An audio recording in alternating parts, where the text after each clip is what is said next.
One other reminder, if you wouldn't mind, just go ahead and stay muted while the presentation's going on. If you have any questions, there's a chat feature. You can go ahead and drop your questions in the chat. George Petrie from our staff is on the line tonight. He'll be monitoring the chat, be able to answer those questions as well, or we can answer them at a later time. One other thing with housekeeping items, again, I think I already mentioned it, but go ahead and stay muted. You should already be muted as well, but if we get to questions, there is an option for you to unmute there as well. So we'll go ahead and hop in. Tonight's topic was areas of the course. Of course, that encompasses all of rule number 2 in the book. Rule 2 is kind of an interesting rule. It's a good one to start off with areas of the course, just because it kind of lays the groundwork for a lot of other rules we're going to encounter in our topics for our virtual sessions this season. It really doesn't do any rule making in Rule 2. There's really nothing in Rule 2 that actually does any rule making. But what it does, like I said, is it kind of lays the groundwork for a lot of other rules that we encounter in the book. Our executive director, Ed, always says it kind of lays out the game board for the game of golf that we play, which really is a good way of putting it. It does kind of lay out where we play the game of golf, which is the course. So I'll go ahead and hop in and see what we got on tap here tonight for the course. 4 subsections in rule number 2. We see them there on the screen. So 4 subsections we got here with rule 2, kind of laying out what the course is, our defined areas of the golf course, some objects we might encounter on the golf course, and there's a small subsection at the end of 2 that deals with no play zones. And we'll touch on no play zones as we wrap up here for tonight. Again, we're going to talk about the 5 areas of the golf course, really 4 specific areas of the golf course, and then 1 area that's left over. A couple definitions we're going to encounter in Rule 2. We'll talk about these 3: course, out of bounds, and general area, because those are the 3 that really come up the most in Rule 2, but there are several other definitions that pop up in Rule 2. We're going to talk about how to determine which area of the course a ball lies in. It can only lie in 1 area of the golf course at a time. Can't be in 2 places, much like people can be in 2 places at once. A ball can't be in 2 places at once. So we'll talk about how we're going to determine where that ball is at any given time. Talk about some of those objects and conditions that can interfere with play on the golf course, what area of the golf course they're in, some of which might give us free relief, some of which might not give us free relief. And then, like I said, that last subsection, Rule 2.4, talks about no play zones. So we'll talk about no play zones and just briefly touch on that as we wrap up. Purpose statement for Rule 2 talks about 1, the golf course, our 5 defined areas of the course, some objects and conditions that interfere with play. It's important to know the area of the course where the ball lies, status of any interfering objects or conditions. Because 1, we need to know the area of the golf course we're in, because some rules might apply in some areas of the golf course. Some rules might not apply in some areas of the golf course. If anyone has ever looked into Rule 17, where we talk about penalty areas, we know that when our ball is in a penalty area, we have some options or rules that apply to our situation, and some options and rules that don't apply to our situation because our ball is located in a penalty area. When we're starting the play of a hole, we know that we have to tee it up in between those 2 tee markers and start from a certain area of the golf course. When we're starting from that certain area of the golf course, we have some rules that apply to us, and we have some rules that don't apply yet because we're only starting the play of a hole, and we're not technically in some of those other areas yet. So again, important to know where our ball lies, what area of the course that's in, and what's going on around that golf ball. So as we know, golf is played on a golf course, and much like many of the golf courses we've played, those golf courses have a boundary. They don't go for infinity, or they don't extend to the end of the universe. They have a certain boundary that is confined to what we call the golf course. Some boundaries might be more clear than others. Some golf courses might stretch out over, acres and acres of land. Some golf courses might be really tight pieces of land, and they only encompass a small little area. But every course does have a boundary. One of my favorite slides when we're talking about definitions is the course, because I love the graphic that lays out the golf course, and we can kind of see it from a bird's eye view. And we can really get an idea of that boundary that we're setting on the golf course. So Everything within that boundary is going to be part of the golf course. Everything in that boundary edge is going to be in bounds. So all those holes together, all of those other areas of the golf course, everything in those white lines, we're going to consider part of the course and part of being in bounds. Everything outside of that boundary or everything outside those little dotted white lines, that's going to be out of bounds. And when they're out of bounds, they're not part of the golf course. Remember, we talked about we have 5 defined areas of the course. All of those 5 areas are within the boundary of the golf course. Nothing takes place out of bounds or out of that boundary. One thing people might not think of is that we have a boundary, if we're looking at it from a bird's eye view, like in that last view, that it goes around the golf course. But something that we don't think of quite often is where does that boundary go when we're just standing on the golf course? That boundary goes up above the ground and down below it. If not to get into too much of like a rules speak or too rulesy of the vocabulary, but the boundary edge of the golf course, we have what's usually called the verticality. So it goes up to the sky and way down below. So even though a ball might not be lying on the ground, the boundary still exists, whether it's up in a tree, up, maybe hanging in a bush, because that boundary goes up and down, we still know where that golf ball is based on the boundary going up and down. So there's a couple other areas of the course that do that same thing where they go up above the ground and down below it. But in this case, we're just talking about being in bounds and out of bounds. So like I mentioned before, again, with this definition of course, we have 5 defined areas of the golf course, which is made up the entire course. Those 5 areas appear there on the screen. We have really, again, like I said, we have 4 specific areas and then something that's left over to make up the rest of the golf course. The teeing area, penalty areas, bunkers, and the putting green, the hole being played, those are all specific areas of the golf course. Everything that doesn't fall in those definitions and is just left over, that's all called the general area. I know we're a little bit far away now from when we had our major rules change in 2019, but if anyone is still out there with pre-2019 knowledge and you still have that term through the green stuck in your head, that term through the green has just been replaced by general area. So they're the same concepts, just different terms now.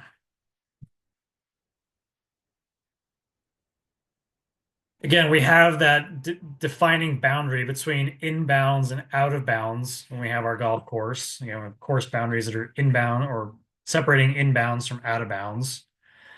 Those 5 defined areas we just talked about, general area, putting greens, bunkers, teeing areas, penalty areas, those all take place in bounds.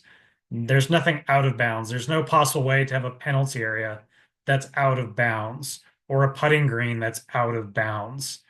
If it's being defined as a bunker, a penalty area, a putting green, or a teeing area, because it's being defined that way, by definition, it's taking place in bounds. Again, we see the definition of out of bounds there.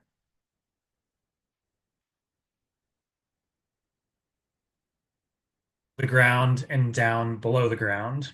Again, it has that verticality between going up and down.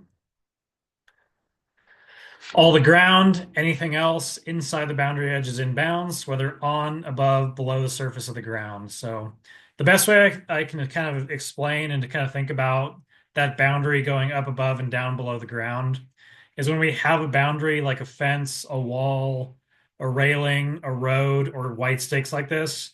If we can kind of imagine a glass window that kind of runs along that boundary, and that glass window goes all the way up to the sky and all the way down below the ground. And that's just kind of the best way to think of that separation between inbounds and out of bounds.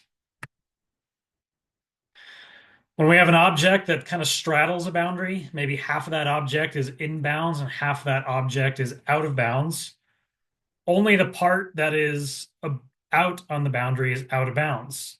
The part that covers the inbounds portion of the golf course, that part of the object is inbounds and it's on the golf course. So it's kind of weird. I know I just mentioned that glass window, but it is possible that you could have something that is one object, but is kind of straddling that boundary into 2 different places, kind of like we see here on that sign. When we have a boundary edge, typically, like I mentioned, they're usually defined by walls, fences, railings, white stakes, or roads, or something else like that, but they should be defined by a boundary object, whatever that boundary object is.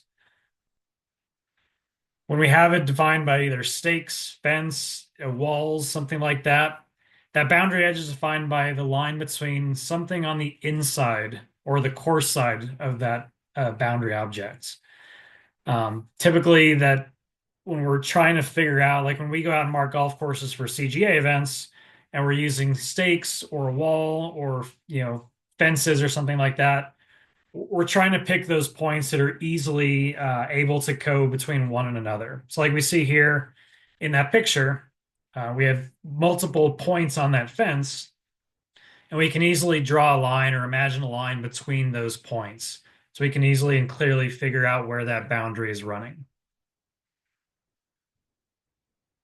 There's some very small exclusions to when we're using a fence or walls or something like that to define our boundary objects. If that fence or that wall has angled supports or guy wires or something similar to that, those are not part of the boundary object. It is only usually the fence, the wall, the railings. Those are the things that are the boundary objects. Any supports, wires, stuff like that, that is not part of the boundary object, and we're not using that to define where that boundary is. Another thing to kind of keep in mind is when we're using that fence, that wall, those railings, stuff like that, those objects are out of bounds themselves. So they are not part of the golf course, even though they're showing that division between where the golf course starts and stops as a boundary. Those objects themselves are not part of the golf course and they are placed out of bounds. Because if you remember back, we're using that course side or that inside point or those inside edges. So because we're using that inside edge, the rest of that object is falling on the out of bounds side of our golf course. Sometimes it might not be as easy to figure out where that clean line is between those inside points. If we're using something like this rock wall in this picture, maybe it's not exactly always a straight line or the cleanest line to be using.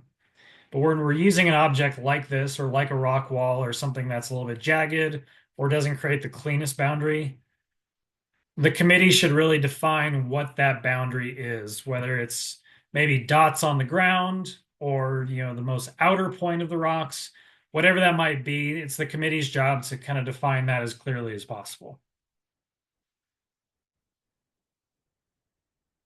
If we're using a line on the ground, maybe we're using a white line that's been drawn on the ground to define a boundary, much like with the wall and the fence or a railing, the line itself is out of bounds, and we're using that course side edge of the line to figure out where the golf course starts and stops with our boundary. Sometimes we can use both stakes and lines if we're using that line on the ground to show where that boundary edge is or to define that line. Sometimes those stakes are just there to show where that line is located. Maybe it's to show 20, 30 yards away so you know it's there because we can't exactly see a line on the ground. Maybe we know it's there.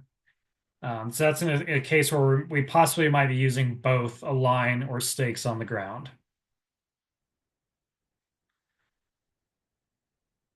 If we're only using stakes to define or show the boundary edge, they are boundary objects. Very common for a lot of us. We see white stakes at some of our golf courses, or you go to another golf course and we see white stakes being used to show that boundary object.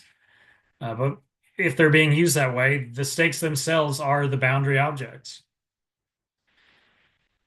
One thing that people don't exactly always realize, it's one of those kind of trivia questions or something that would surprise you, but boundary stakes, if we're using stakes to show a boundary, they should be white, but there's no requirement in the rules to make them white.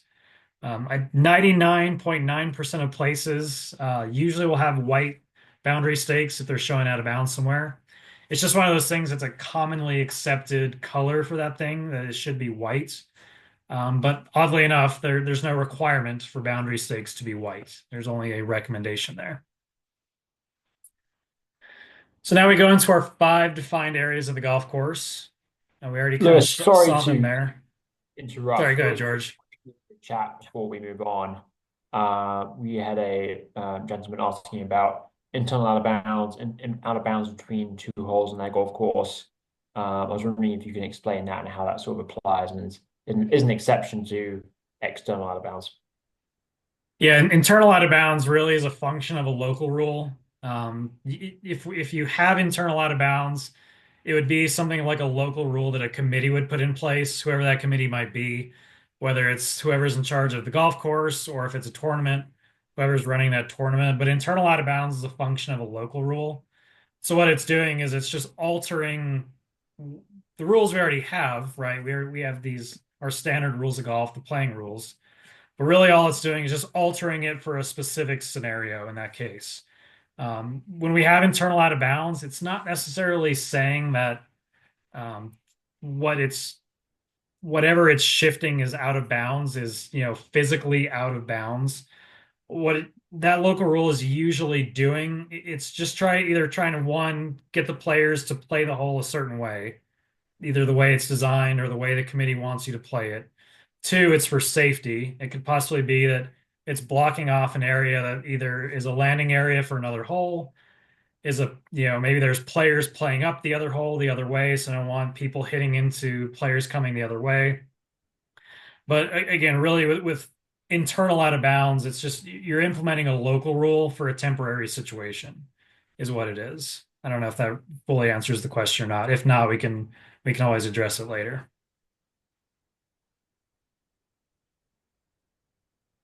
Very good. Thank you.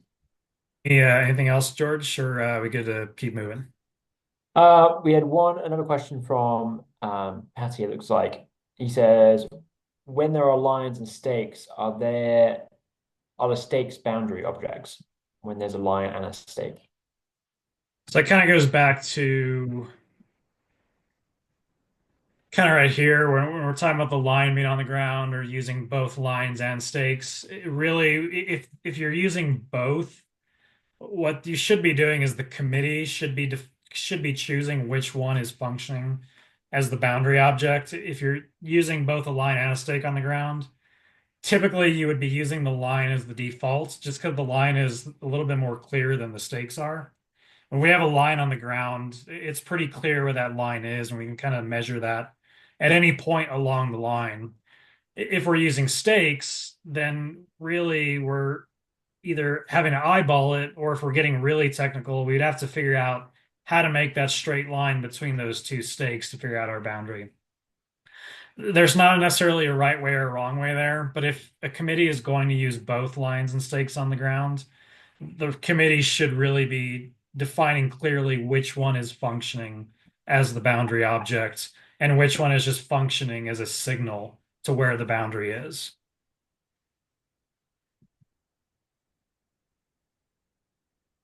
Right, good to move on, George. Yep, I think we're good. Thank you, Lewis. Yeah. Okay, so jumping into our five defined areas of the golf course. Again, we kind of saw them earlier with our four specific areas and then our general area left over. Sorry, real quick. I'm not sure if the audio fully comes through Zoom or not. If not, it does come through on the recording, I believe. So if it doesn't come through, you can always go back and watch it on the recording. But just a short video to show our defined areas of the golf course. Apologies if the audio doesn't fully come in through the recording on Zoom.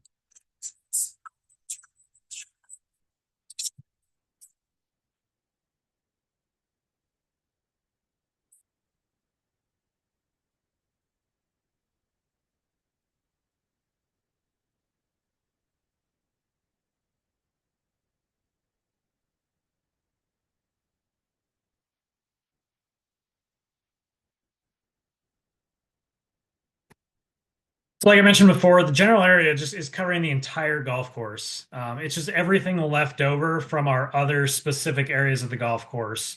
Like I mentioned before, through the green was the old term pre-2019 for the general area. If anyone can figure out a better term for general area than general area, I'm sure the USJ would love to hear it. When the rules modernized in 2019 and general area became the term for what we're using here, there really was just not a better term for what we're calling as most of the rest of the golf course. thus became term general area. So it's covering the entire golf course except for the times where we have those four specific areas of the course. Again, covers most of the course, and it's where players' ball will be most often until when they're playing it, until it reaches the putting green. Uh, Includes every type of ground, grass, dirt, trees, bushes, fairway, rough, everything. When we're talking about the general area, there's no distinction in the rules between fairway and rough. Fairway and rough are treated the same because they're the same area of the golf course. They're the general area. And here we just see the definition of general area. Covers the entire course except for teeing area when we're starting to play of the hole we're playing, all penalty areas, all bunkers, and the putting green of the hole we're playing. So the general area also includes all teeing locations on the golf course, not necessarily teeing area. So if we go back real quick, we see that teeing area is a specific definition. When we're talking about teeing locations, it encompasses other teeing areas as well. Not necessarily each individual or the one we're playing, but it's each individual teeing area on the golf course. All those tee boxes, all those other colors of tees, they're all teeing locations. Just the tees that we are playing for that specific hole, that's what we're calling the teeing area for us. All those other colors and all those other tee locations we're not using, they're all part of the general area.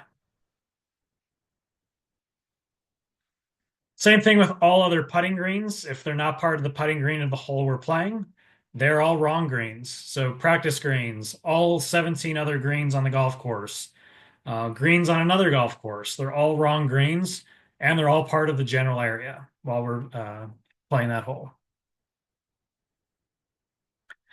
I think I mentioned it back kind of when we started the presentation that some rules apply to us when we're in a certain area of the golf course. Some rules don't apply to us when we're in a certain area of the golf course. And depending on what area of the golf course that is, we need to know that if one rule applies and one rule doesn't, so we don't do anything wrong or break any other rules or do something wrong with our golf ball.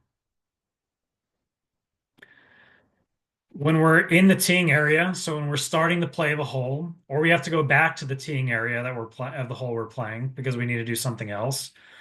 When we're in that area of the golf course, the teeing area rules apply. So we now have Rule 6.2 applying to us when we're in that specific area of the golf course.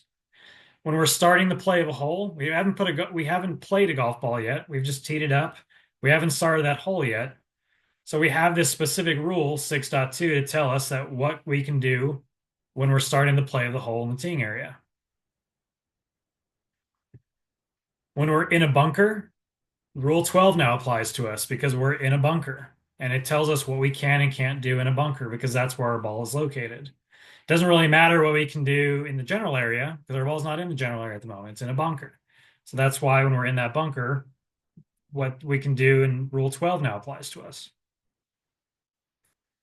When we hit a ball into a penalty area, whether it's a red penalty area or a yellow penalty area, when we hit a ball in there, whether it might be 6 feet underwater or we might be able to play it in that penalty area, we now have Rule 17 that applies to us. And it can tell us what we can do in a penalty area, what we can't do, or we can and can't do in a penalty area. Maybe we can move our ball out of the penalty area, where we can move our ball to outside the penalty area. But because our ball is located in that area of the golf course, we now have that rule available to us. And once we finally get our ball to the putting green, we now have Rule 13 available to us. And it tells us what we can and can't do on the putting green. What rules and other rules apply when our ball's on the putting green, what rules don't apply when our ball's on the putting green. So each of those specific areas of the golf course, except for the general area, we're just talking about those four specific areas, they all have another rule that ties back to them and tells us what's going on in that area of the golf course. So like I mentioned before, Rule 2 doesn't do a lot of rule making itself, but it starts to lay the groundwork for all those other rules. With 6.2, 12, 17, and 13, all those specific area rules, we really wouldn't know what to do with them yet until we laid out this groundwork that we're laying out in Rule 2. And there's just another overview of those four specific areas. One more thing before we move on. with those four specific areas, and some of you may have heard me talk about this before if you've been to any of our CGA rules education in the past, or you've attended a rules seminar that we've done. Some of you may have heard this, but with those four specific areas, you'll notice that two of them have something in common, and the other two have something in common. And what that is the teeing area and the putting green are only applying to the hole that we are playing. Bunkers and penalty areas are applying to every hole on the golf course at the same time. So whether we're playing hole number 1 and there's a penalty area over on hole 18, just because we're playing hole 1 doesn't change that status of that penalty area on hole 18. It's still a penalty area. Or if we're playing hole number 4 and the hole next to us is hole number 5 and there's bunkers on 5, those bunkers on 5 are still bunkers, even though we're playing hole number 4. It doesn't change the status of what they are. When we're playing hole 1, only the putting green of hole 1 and the teeing area of hole 1 for us is the teeing area and the putting green at that given time. When we're playing hole 1, those putting greens for all 17 other holes and that teeing area for all 17 other holes, those are part of the general area. We only have the teeing area and the putting green for the hole we were playing. So one thing to keep in mind there with those specific areas. We talked about this already, but much like people, we can't be in two places at once. Balls can't be in two places at once. We need to figure out what area of that golf course that golf ball lies in, because like we saw before, it's really important to know because it depends on what rules are going to apply to us in that area. We can't have a rule that applies to us both on a bunker and the general area at the same time because we need to know which one overrides the other.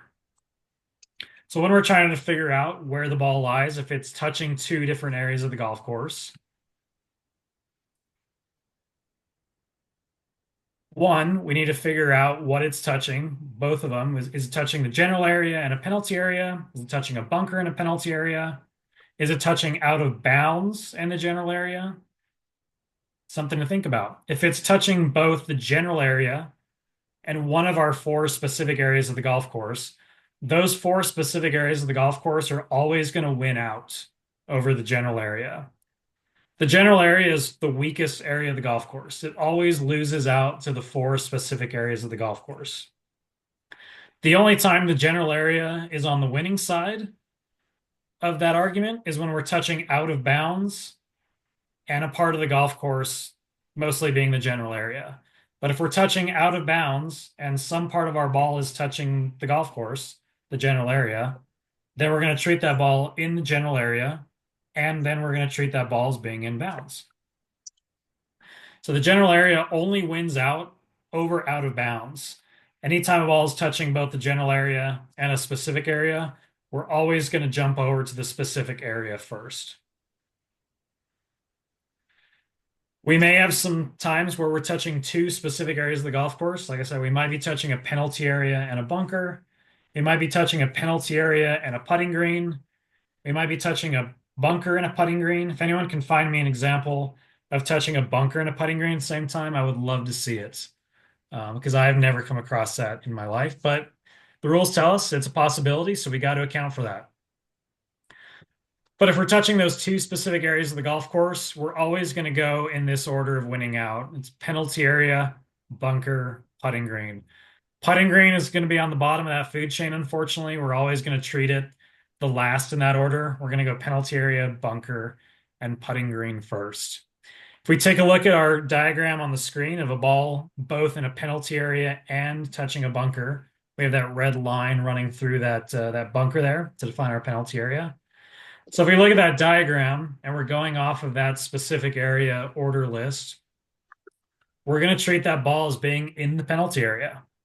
So because that ball is in the penalty area and our ball is located there, the penalty area rules are going to apply for that ball in that situation. We don't have the bunker rules applying.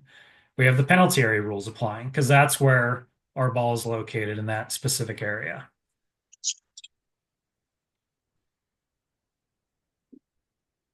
Now that we know where that ball is going to be lying or what area of the golf course that ball is going to be lying, now we know what rules apply to us. And because we know possibly what rules apply to us, we might know where we get relief, whether it's free relief or penalty relief. We might know if we can move certain things. We might know if we get, we can move our ball somewhere else, if we can take relief out of that area.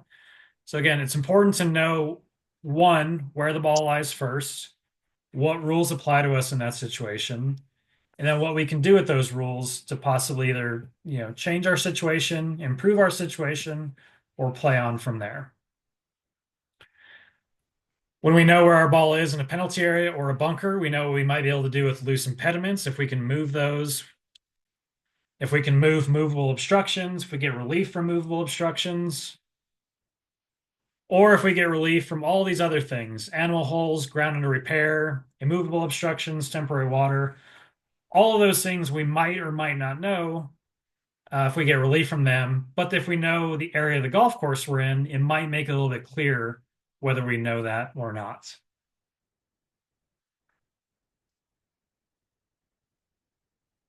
Unfortunately, no matter where we are on the golf course, depending on how some things are defined, we might not get relief from them either way. Or if we're in a specific area, we still might not get relief from them. Integral objects and boundary objects, we typically don't get relief from anyways, but if our ball is in a penalty area or our ball is, in a bunker or in the general area, that might make it a little bit clearer whether we get relief from a boundary object or integral objects. Typically, we're never going to get relief from these things with boundary objects or integral objects, but their status may change whether we're in a penalty area, bunker, general area, something like that. But important to know those statuses of those objects in relation to those areas of the golf course. Last thing we're wrapping up with here tonight is no play zones. And no play zones, again, there's not really a rule making here with no play zones. To find any rule making with no play zones, we would have to go to two other rules that deal with no play zones in the rules. But let's take a look at the definition first.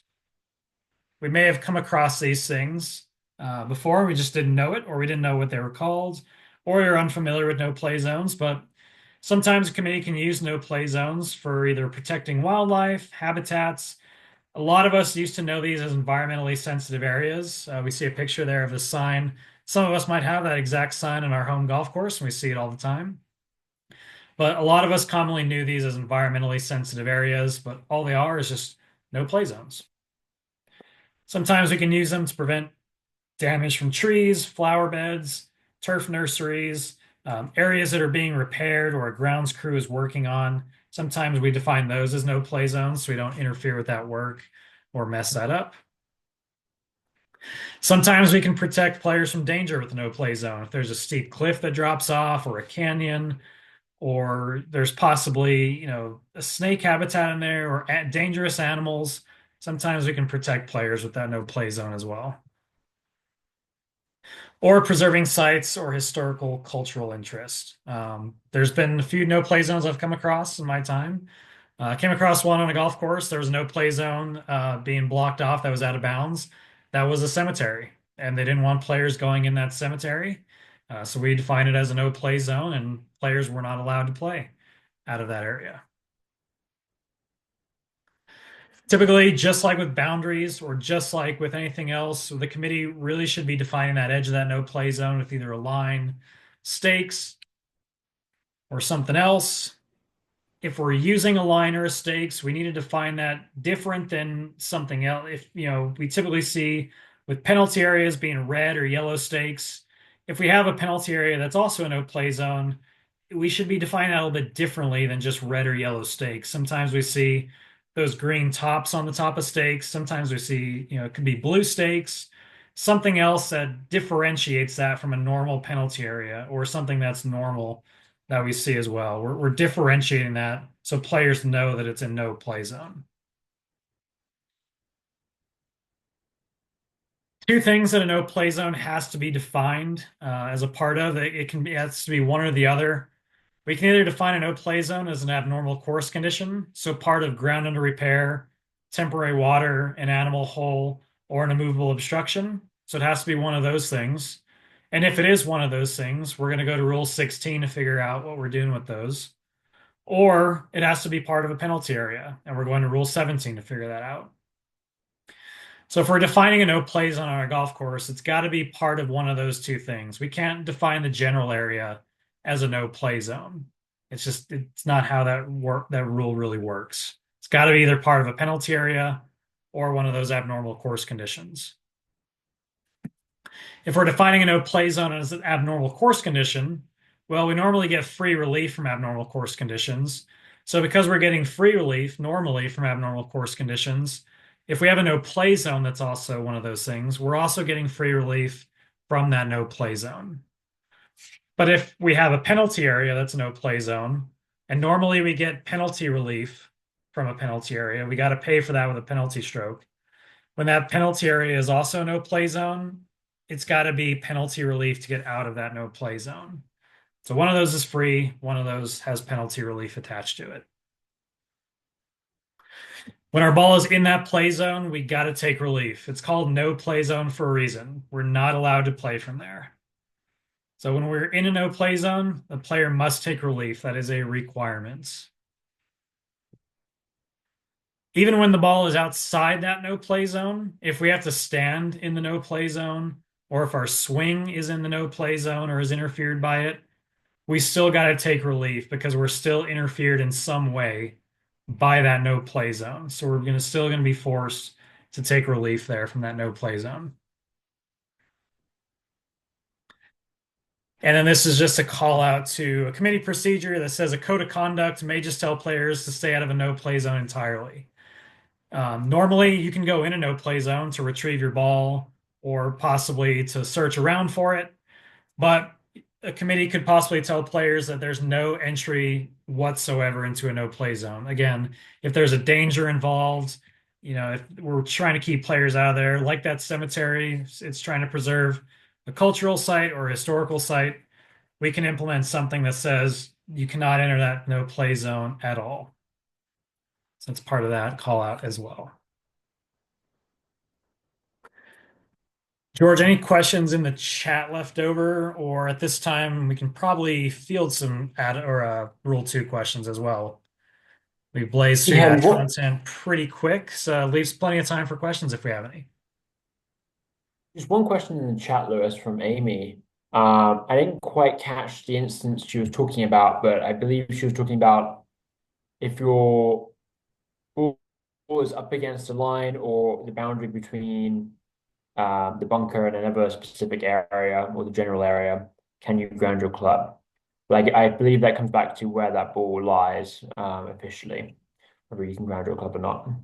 Should I clarify? Can Yes. you hear me? I'm talking about that really strange situation where part of the bunker was marked as a penalty area. So two things occurred to me. First of all, if you were in the penalty area side of that bunker, then I think you could take practice swings in that sand and you could ground your club in that sand if you're on the penalty side. That was the first question. And then the second question is if your ball was in the bunker side of it, could you go over to the penalty side and take practice swings? I recognize it's a very specific situation. I've never seen that before, but Right. I wondered how you would rule on that. Yeah, so to the two parts of that. So because there is a distinction there between the area of the golf course that's the penalty area and the area of the golf course that's the bunker. Even though there's sand in both places and it all looks like a bunker, aside from the red line kind of running through it, if the ball is straddling that line and it's touching both the penalty area and the bunker, of course we know it's in the penalty area. So because that ball's in the penalty area, none of the bunker rules are applying to that ball in that moment. So you could make a practice swing in the sand or on the bunker side even, and you're not going to get penalized because your ball's not in the bunker; it's in the penalty area. So because in that scenario, like I said, the bunker rules aren't applying to us in that scenario. The flip side of that, if our ball was in the bunker side, if it was just totally touching the bunker, in that case, you could go over to the penalty area side and make practice swings in the penalty area because, again, you're not touching any sand that's in the bunker. So because there is that distinction between those two areas of the golf course, Like I said, there is sand in both of those areas, but they're two vastly different areas of the golf course. So we can do two vastly different things in both of those spots. Hopefully that answers that question. Yes, very much. Thank you. It's an interesting sort of a quirk of that golf course. Yeah, there's been various times where sometimes we've done that in our own events, or we're setting up a golf course where there's really just no good way to draw that red line, but we still need to define the penalty area somehow. So sometimes we do have that odd scenario or that weird quirk where we do have a red line running straight through sand, and part of that sand is in the penalty area, and it's been removed from the course as a bunker. Yeah, it's just an odd one. Cool. George, anything else in the chat or any other questions popping up? We had another question from Frederick, who's asking if the putting green includes the fringe or frog hair or just the shortest cut of grass. And Frederick, that would just include the shortest cut of grass. Often it's a well-defined area of the course where you can obviously tell what the green is, and sometimes it's not. Sometimes it's types of grass. I know at Chambers Bay, the type of grass, it's sometimes hard to tell where that fringe is and where the putting green is, in which case the committee will make it very obvious which is which. But unless, Lewis, you have anything to add there, that was the only other question we had in the chat. Do you have one? Yeah, just to follow up on that putting green question. There is one thing I'd like to. I'm gonna see if I can share it on my screen so everyone can see it. So this is from the U.S. Senior Amateur this past year. We had a really weird putting green scenario at the U.S. Senior Amateur last year. The sixth place in Tennessee. But there was a really weird way for us to define the putting green at the U.S. Senior Amateur last year. If everyone can hopefully see that on your screen. The way we were defining the putting green last year was essentially between shades of grass. Even though there might have been a lighter shade of grass or a darker shade of grass that were the equal cut heights, and then the fringe is a whole different scenario. We were defining the putting green based on the darker shade of grass. And if the ball was in the darker shade of grass, we were treating that ball on the putting green. If that ball was in the lighter shade of grass, we are treating that as it was in the general area. So this is just a really unusual situation, and I would never count on anyone coming across this. But really, the answer to that question with the putting green is it really just depends what the committee has chosen to define as the putting green. 99% of the time, we're probably going with that cut height of grass, that specially prepared cut height of grass when we're going to play a ball on the ground and roll the ball across the ground. That's typically how we're defining that putting green 99% of the time. But like anything with the rules of golf, or like anything with golf courses that vary, we could have interesting scenarios or unusual scenarios that comes up. And this is just a good example of that unusual scenario that might come up like we had last year. So. And then another question, Lewis, from Mike. He's asking, how do you determine when a ball is touching a penalty area, whether it's overhanging or perhaps sort of suspended above a penalty area? So with penalty areas, and it kind of goes back a little bit to when I mentioned back when we were talking about out of bounds and boundaries, there's that verticality that the boundary of a golf course goes up above the ground and down below the ground.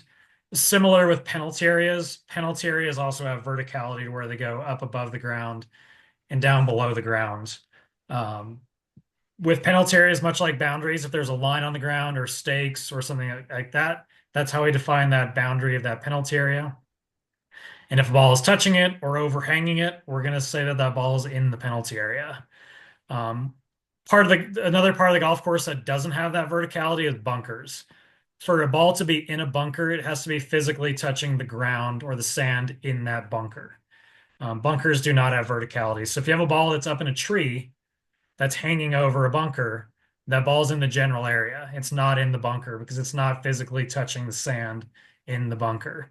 With penalty areas, if you have a ball that's hung up in the tree above a penalty area, even though it might not be touching the water or the ground in the penalty area, we're still going to consider that ball in the penalty area. Hmm.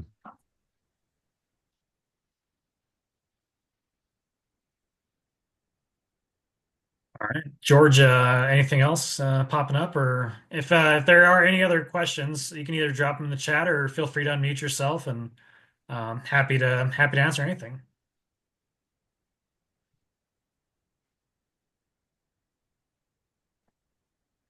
Well, if there's any other questions coming in the chat or while people are thinking, one last thing I'll kind of conclude on with Rule 2. And like I mentioned before, there's not really rule making going on in Rule 2, but the important part of Rule 2 is there wouldn't be any of the other rules we just talked about tonight with the teeing area, penalty areas, bunkers, putting greens. Those rules really wouldn't function the same without Rule 2. And the important part of Rule 2 telling us where that ball lies on the golf course. Because if we didn't have that part of Rule 2 distinguishing when the ball lies in two areas and the general area loses out to bunkers and the putting green loses out to penalty areas, if we didn't have that part of Rule 2, we'd have a lot of conflicting things going on between the rules that function on the golf course. You know, we think of putting greens and bunkers. Well, we have accidental movement that is absolved of penalty on the putting green, but we don't have accidental movement that's absolved in the bunker or in a penalty area. So if we didn't have that piece of Rule 2 that's telling us the ball can only be in one place at one time, we'd have a lot of other rules start to conflict with each other. And the way those rules are structured would kind of start to break down and they wouldn't really function the same way. So even though there's not really any rule making happening in Rule 2, there's a reason why Rule 2 is so early in the book and why it sets up everything else going forward. It often does get overlooked. If you look in the rules of golf or in a rule book, Rule 2 only encompasses about 4 pages. But in those 4 pages, it tells us a lot for how all the other rules function. So that's kind of my closing sentiment on Rule 2. Lewis, we have one more question in the chat from James asking if the ball is touching a fence that's marks out of bounds and the ball is inbounds, is there relief and what rule would apply? So it depends. One, it depends how the fence is defined. If the fence is acting as a boundary object, there's no relief for that anyways, because it's a boundary object. We don't get relief for boundary objects. If that fence is just an obstruction, an immovable obstruction, and that fence is out of bounds, we're still not getting relief for it because we're not getting relief for anything that's out of bounds.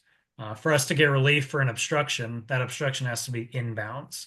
So even though our golf ball might be in bounds, we know our golf ball might be touching the part of the golf course that puts it in bounds. If it's a boundary object, no relief. If it's an immovable obstruction that is completely out of bounds, we're still not getting relief because immovable obstructions have to be on the golf course for us to get relief.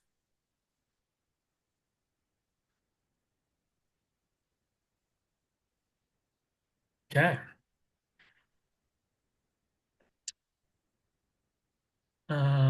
Give us one more minute, see if any last questions roll in, but just want to say thanks everyone for joining us tonight. I always enjoy you, anyone joining us to learn about the rules of golf. We at CGA enjoy this time of year with our rules education and teaching the rules of golf. It's always some of our favorite parts. We always like to get up and play teacher for these times and really just enjoy sharing our knowledge and spreading that knowledge about the rules of golf to everyone else. So again, I appreciate everyone joining us tonight. We'll do this again 2 Tuesdays from now with our next virtual session. That virtual session, we'll talk about forms of play. So now that we know the areas of the golf course pretty well, we know where those things take place, and we have our golf course laid out, we'll start diving into some forms of play and how to play different forms on that golf course. We'll talk a little bit about match play, a little bit about stroke play, then we'll dive in and right at the end and talk about some other forms of play. Some partner forms, maybe some Stableford, maybe some maximum score. We'll talk a little bit about that next week. So that'll be 2 Tuesdays from now on February 18th. We also have some in-person sessions coming up. So again, our full schedule of rules education is on the CJ website. If you're interested in attending one of our in-person sessions or checking out the rest of our virtual sessions, we hope to see you again, see you down the line, and learning more about the rules of golf.